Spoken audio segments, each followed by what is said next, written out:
छिचोली नै लाग्यो नागढुङ्गा सुरुङ मार्ग। सडक यातायातको नयाँ युगमा कसरी प्रवेश गर्दैछ नेपाल? धमाधम भूमिगत सडक निर्माण। कहाँ कहाँ बन्दैछन् भूमिगत सडकहरू? सुरुङ मार्गको निर्माण नेपालका लागि वरदान साबित। सुरुङ मार्ग निर्माणका कारण भूमिगत सडक यातायातको क्षेत्रमा आउन लागेको क्रान्ति विशेष। The news review. नमस्कार, खास न्यूजको बहुकोणीय चिरफार गर्ने कार्यक्रम द न्यूज रिभ्यूको आजको अङ्कमा स्वागत छ। म रिचा दाहाल। दर्शकवृन्द, गत शनिबारको समाचार अनुसार बहुचर्चित नागढुङ्गा सुरुङ मार्ग छिचोलिन अब 6 मिटर मात्रै बाँकी छ। यही रफ्तारमा काम भयो भने यसै साताभित्र सुरुङ मार्ग ब्रेक थ्रु हुने अर्थात् छिचोलिने आयोजनाले जनाएको छ। यसैगरी सुनकोशी नदीलाई फर्काएर बागमती नदीमा मिसाउने गरी निर्माण थालिएको सुरुङ मार्ग पनि ब्रेक थ्रु हुने तयारीमा रहेको छ। यो आयोजनालाई सुनकोशी मरिन डाइभर्सन आयोजना नाम दिएको छ। कुल 13,000 मिटर मध्ये अब जम्मा 800 मिटर सुरुङ खन्न बाँकी छ। यही रफ्तारमा काम हुने हो भने आगामी वैशाख महिनाभित्र ब्रेक थ्रु हुने आयोजनाले जनाएको छ। नागढुङ्गा सुरुङ र सुनकोशी सुरुङ त उदाहरण मात्रै हुन्। नेपालमा सडक तथा सिँचाइका लागि यस्ता धेरै सुरुङ मार्गहरू निर्माणाधीन छन्। यी सुरुङ मार्ग निर्माण हुनासाथ नेपालले आर्थिक समृद्धिको भौतिक पूर्वाधारमा काँचुली फेर्ने निश्चित छ। जमिनको सतह मुनि सुरुङ खनेर निर्माण हुने सडकलाई सुरुङ मार्ग अर्थात् भूमिगत सडक भनिन्छ। नेपालमा सडक यातायातको इतिहास अन्य देशको तुलनामा निकै छोटो छ, तर सुरुङ मार्ग निर्माणको इतिहास पनि एसियाका अन्य देशको तुलनामा निकै लामो छ। आजभन्दा 104 वर्ष अघि अर्थात् विक्रम सम्वत 1975 मै मकवानपुरको चुरियामाईमा 500 मिटर लामो सुरुङ मार्ग निर्माण गरिएको थियो। पूर्व पश्चिम महेन्द्र राजमार्ग निर्माणका क्रममा पुरिएका कारण नेपालको यो पहिलो सुरुङ लामो समयसम्म भग्नावशेषका रूपमा गुमनाम भएको थियो, तर सरकारले यसको मर्मत गरी सङ्ग्रहालयका रूपमा विकास गरेको छ। Civil engineering brigadier general Dilli Jang थापाले 500 मिटर लम्बाइको यो सुरुङ मार्ग डिजाइन गर्नुभएको थियो। यो सुरुङ मार्ग 9 फिट चौडा र 10 फिट अग्लो छ। चुरिया सुरुङ मार्गलाई एसियाकै पहिलो सुरुङ मार्ग भनेर भूगोलविद टोनी हेगनले आफ्नो दि हिमालयन किङडममा अफ नेपाल पुस्तकमा उल्लेख गर्नुभएको छ। आफ्नो पुस्तकमा टोनी हेगनले भन्नुभएको छ, भारतमा पनि सुरुङ मार्ग नबनेको त्यो युगमा नेपालमा यस्तो सुरुङ मार्ग देख्दा म अचम्मित र खुसी भएँ। तर अहिले एसियाका धेरै देशहरूमा सुरुङ मार्गको चमत्कारिक प्रगति भएको छ। अरू देशको त कुरै छाडो, नेपालको जत्रै क्षेत्रफल भएका तथा पहाडी भूभाग र भएको दक्षिण कोरियामा समेत हजारौं किलोमिटर भूमिगत सडक बनिसकेको छ। आजभन्दा 50 वर्ष अघिसम्म पनि नेपालभन्दा दक्षिण कोरिया गरिब थियो। पहिलो सुरुङ मार्ग सञ्चालनमा आएको 104 वर्षपछि दोलखाको लामा बगर क्षेत्रमा हालै दोस्रो सुरुङ मार्ग सञ्चालनमा आएको छ। तर यो सुरुङ मार्ग चुरियामाई सुरुङ मार्ग भन्दा छोटो छ। नेपालको आफ्नै जनशक्तिद्वारा निर्माण गरिएको लामा बगर सुरुङ मार्गको लम्बाइ 340 मिटर छ। छोटो दूरीको भए पनि दोलखामा निर्माण भएको भूमिगत सडक नमुना बनेको छ। तर देशको आर्थिक तथा रणनीतिक महत्त्वका दृष्टिले थानकोट सुरुङ मार्ग र सुनकोशी मरिन सुरुङ मार्ग धेरै नै महत्त्वपूर्ण छन्। दर्शकवृन्द, आजको द न्यूज रिभ्यूमा प्रस्तुत छ थानकोट तथा सुनकोशी सुरुङ मार्ग निर्माणको प्रगतिको सन्दर्भलाई लिएर हाम्रा सहकर्मी बिन्दुकान्त घिमिरेले तयार गरेको टिप्पणी। छिचोली नै लाग्यो नागढुङ्गा सुरुङ मार्ग। सडक यातायातको नयाँ युगमा कसरी प्रवेश गर्दैछ नेपाल? धमाधम भूमिगत सडक निर्माण। कहाँ कहाँ बन्दैछन् भूमिगत सडकहरू? सुरुङ मार्गको निर्माण नेपालका लागि वरदान साबित। सुरुङ मार्ग निर्माणका कारण भूमिगत सडक यातायातको क्षेत्रमा आउन लागेको क्रान्ति विशेष। The news review. Nagdhunga Sisne खोला सुरुङ 6 मिटर मात्र खन्न बाँकी रहेको छ। केही दिनभित्रै ब्रेक थ्रु गर्ने गरी काम भइरहेको नागढुङ्गा सुरुङ मार्ग निर्माण आयोजनाले जनाएको छ। खासमा यो सुरुङ ब्रेक थ्रु गर्ने कार्यक्रम गत फागुन 23 गते राखिएको थियो, तर ब्रेक थ्रुको समय नजिकिँदै जाँदा स्थानीयले खानेपानी सिँचाइ लगायतका माग राखेर 1 महिना काम ठप्प पारे। भौतिक पूर्वाधार तथा यातायात मन्त्रालयमा स्थानीयसँग 9 बुँदे सहमति भएपछि चैत्र 6 गतेबाट पुनः निर्माणको काम सुरु भएको हो। सुरुङ मार्ग निर्माणको काम जापानी कम्पनी हाजमा एन्डो कर्पोरेसनले गरिरहेको छ। 22 अर्ब रुपियाँमा ठेक्का लागेको यो आयोजनामा जापानको 16.5 अर्ब रुपियाँ ऋण सहयोग छ। यसमा नेपाल सरकारको 6 अर्ब रुपियाँ लगानी छ। सुरुङ बनेपछि मुख्य सडक 3.5 किमी छोटिनेछ। नागढुङ्गा उकालोमा हुने ट्राफिक जाम कम हुनेछ। यसको निर्माण सुरु भएको 51 महिना बितिसकेको छ। सुरुङको ब्रेक थ्रु भएपछि फिनिसिङको काम सकेर यातायात सञ्चालनमा आउन थप 1 वर्ष लाग्ने आयोजनाले जनाएको छ। यसैगरी सुनकोशी मरिन डाइभर्सन अन्तर्गतको सुरुङ खन्ने काम 1 महिनाभित्रै ब्रेक थ्रु हुने भएको छ। गत शनिबार बिहानसम्मको तथ्याङ्क अनुसार 13.3 किलोमिटर मध्ये 12.517 किलोमिटर सुरुङ निर्माणको काम सकिएको छ। अब सुरुङ 783 मिटर खन्न बाँकी रहेको छ। 2079 असोज 28 गतेबाट सुरुङ खन्ने काम सुरु भएको थियो।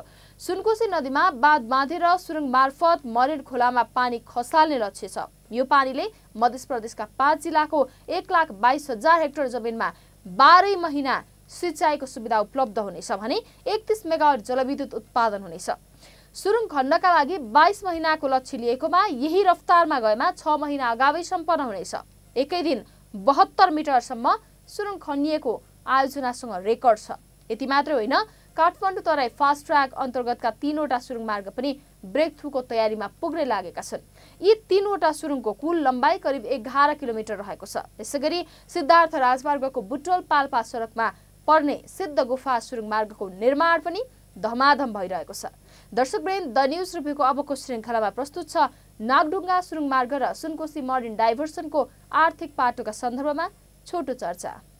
थानकोटको सुरुङ मार्ग निर्माणले साबिकको सडक मार्गको दूरी उल्लेख्य घट्ने चर्चा सुन्ने गरिएको छ। तर यो चर्चा यथार्थ होइन। जम्मा 6 किलोमिटर मात्रै घट्ने हो। अहिले गुर्जु धारादेखि सिस्ने खोलासम्मको साबिकको सडक दूरी 8 किलोमिटर लामो छ। सुरुङ मार्ग सञ्चालनमा आएपछि 2.5 किलोमिटर झर्नेछ। तर 6 किलोमिटर मात्रै छोटिनु पनि सामान्य उपलब्धि होइन। खास गरी धादिङको सिस्ने खोलादेखि काठमाडौँको थानकोटको नागढुङ्गा भन्ज्याङसम्मको करिब 3 किलोमिटर सडक खण्डले धेरै ठूलो शास्ति दिने गरेको छ। घुम्ती तथा उकालो भएका कारण सडक जामको ठूलो शास्ति उत्पन्न हुने गरेको छ। यो 3 किलोमिटर खण्ड छिचोल्न करिब 1 घण्टा लाग्ने गरेको छ। सुरुङ मार्ग सञ्चालनमा आएपछि यो शास्ति कम हुनेछ। दैनिक लाखौं जनता ओहोर दोहोर गर्ने सडकको 1 घण्टा यात्रा छुटिनु भनेको देशका लागि धेरै ठूलो समयको बचत हो। यसैगरी दैनिक हजारौं सवारी साधन ओहोर दोहोर गर्ने सडकको दूरी 3.5 किलोमिटर छुटिनु भनेको पनि धेरै नै पेट्रोलियम पदार्थको बचत हुनु हो। वातावरण प्रदूषण नियन्त्रणमा धेरै ठूलो योगदान पुग्नु हो। थानकोट नागढुङ्गा सुरुङ मार्ग सञ्चालन हुन थालेपछि मुलुकको आर्थिक वृद्धि दरमा केही न केही योगदान पुग्ने निश्चित छ। यसैगरी सुनकोशी मरिन डाइभर्सन आयोजना नेपालको मध्य प्रदेशका लागि निकै ठूलो वरदान हो। 1,22,000 हेक्टर जमिनमा हिउँदको समयका लागि समेत सिंचाइ गर्ने पानी पर्याप्त हुन्छ। बर्खाको सिजनमा त सिङ्गो मध्य प्रदेशको धान खेतीका लागि सिंचाइ पर्याप्त हुन्छ। सुनकोशी मरिन डाइभर्सन निर्माण सम्पन्न हुनासाथ मध्य प्रदेश खाद्यान्नमा आत्मनिर्भर हुने मात्र होइन, पहाडतर्फ खाद्यान्न निर्यात गर्ने हैसियतमा पुग्दछ। त्यसो त भेरी नदीको पानीलाई बबई नदीमा खसाल्ने आयोजनाको सुरुङको निर्माण पनि 2 वर्ष अघि नै सम्पन्न भएको छ। तर अन्य संरचना निर्माण हुन बाँकी रहेकाले सुरुङको प्रयोग हुन सकिरहेको छैन। खास गरी पछिल्लो समयमा नेपालमा नदी पथान्तरण सिंचाइ आयोजनाका लागि मेसिनको प्रयोगद्वारा सुरुङ निर्माण गर्ने गरिएको छ, जसलाई टनेल बोरिङ मेसिन अर्थात् टिबिएस भन्ने गरिएको छ। बेलायत र फ्रान्स जोड्न समुद्रमुनि निर्माण भएको 36 किलोमिटर लामो सुरुङ मार्ग बनाउन पनि टिबिएम मेसिनको प्रयोग गरिएको थियो। तर नेपालमा भने 6 वर्ष अघि भेरी बबई डाइभर्सनको 14 किलोमिटर सुरुङ निर्माणका लागि पहिलो पटक यो मेसिन भित्र्याइएको हो। नेपालमा जनशक्ति प्रयोग गरेर सुरुङ बनाउँदा बढीमा दैनिक 5 किलोमिटर खनेको रेकर्ड छ। टनेल बोरिङ मेसिनले दैनिक 72 मिटर खनेको रेकर्ड छ।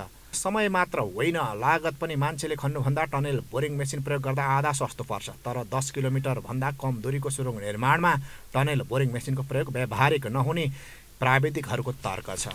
छिचोली नै लाग्यो नागढुङ्गा सुरुङ मार्ग। सडक यातायातको नयाँ युगमा कसरी प्रवेश गर्दैछ नेपाल? धमाधम भूमिगत सडक निर्माण। कहाँ कहाँ बन्दैछन् भूमिगत सडकहरू? सुरुङ मार्गको निर्माण नेपालका लागि वरदान साबित। सुरुङ मार्ग निर्माणका कारण भूमिगत सडक यातायातको क्षेत्रमा आउन लागेको क्रान्ति विशेष। The news review. सुरुङ मार्ग नेपालका लागि वरदान जस्तै हो। सुरुङ मार्ग अर्थात् भूमिगत सडक निर्माण गर्दा जग्गा जमिन मासिँदैन, वातावरणीय विनाश पनि खासै हुँदैन। हाम्रो देश पहाडी मुलुक हो। एउटा उपत्यका तथा बेसी क्षेत्रलाई अर्को उपत्यका तथा बेसी क्षेत्रसँग जोड्न भिराला पहाड खोतलेर सयौं घुम्ती तथा मोड भएका सडक निर्माण भइरहेका छन्, जसका कारण वन विनाश, जग्गा जमिनको विनाश, भुक्षे, सडक दुर्घटना जस्ता समस्या निम्तने गरेका छन्। समय र इन्धनको कहाली लाग्दो खर्च त छँदैछ, तर भूमिगत सडकले यी सबै समस्याबाट मुक्ति दिन्छ। पहिलो कुरा त एउटा उपत्यका र अर्को उपत्यकालाई निकै छोटो दूरीमा यातायातले जोड्न सकिने भएकाले समय र इन्धनको धेरै ठूलो बचत हुन्छ।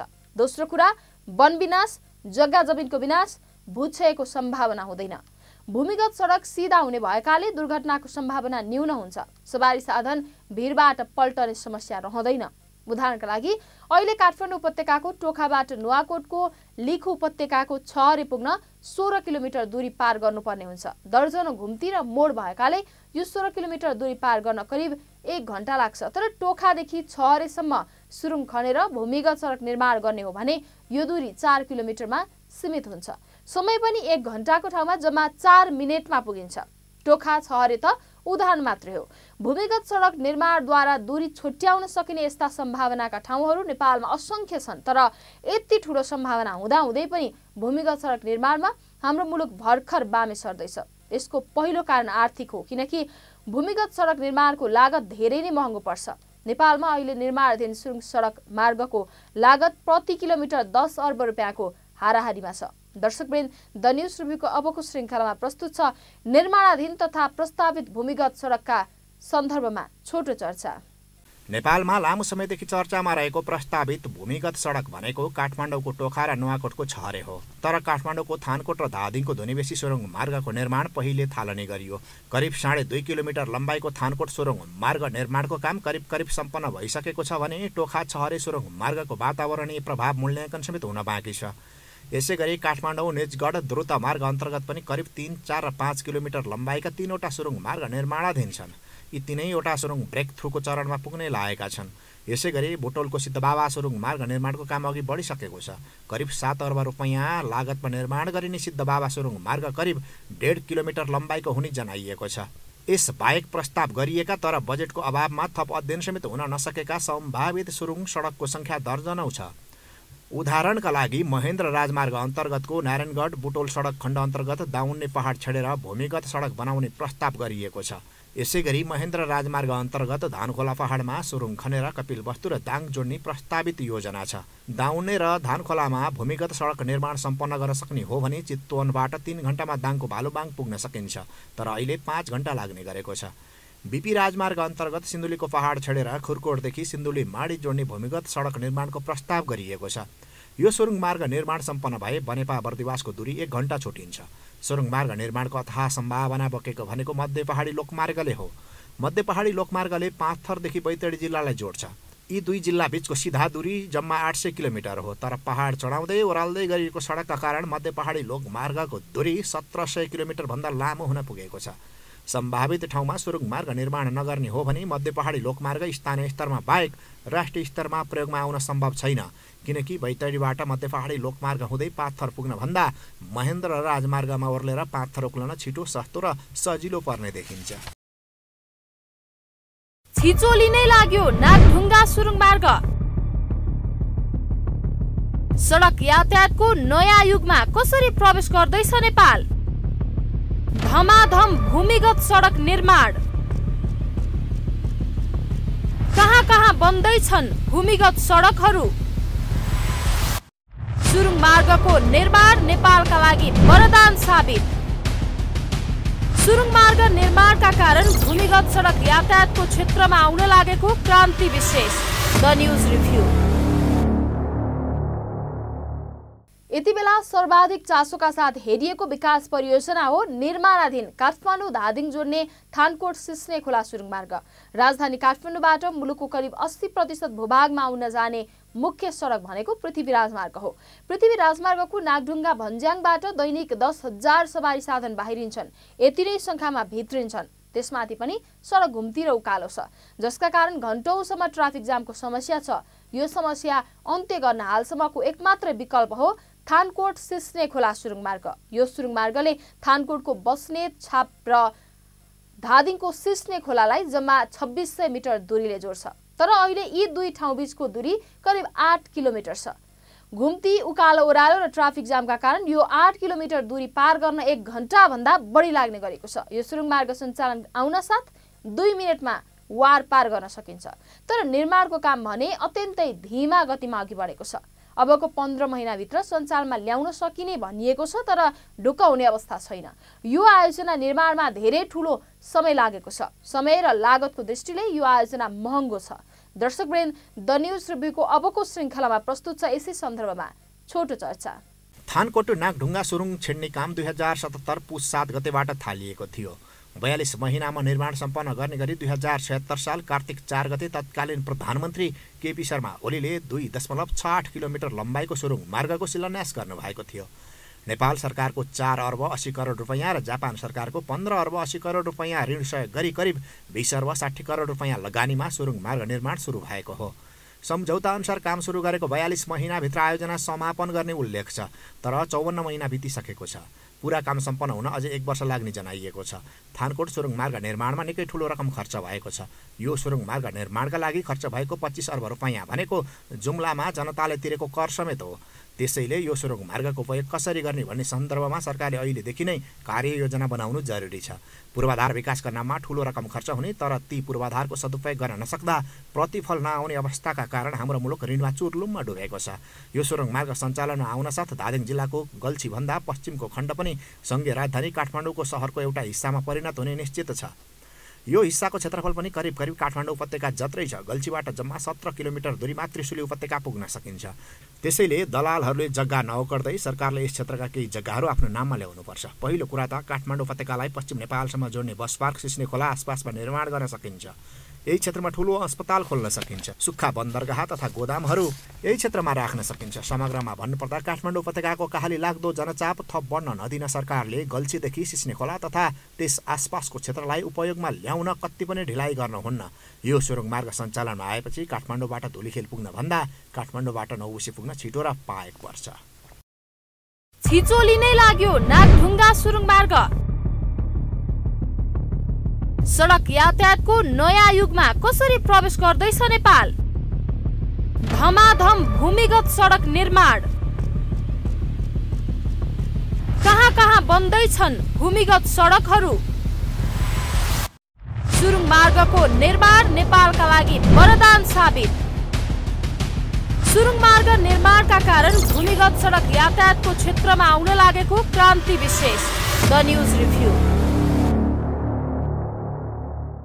नेपालमा जलविद्युत सिँचाइ तथा खानेपानीको प्रयोजनाका लागि निर्माण गरिएका सुरुङहरूको कुल लम्बाइ 1000 किलोमिटर नागिसकेको छ। यस्तो सिप सिक्ने नेपालीहरूको संख्या पनि हजारौं नागेको छ।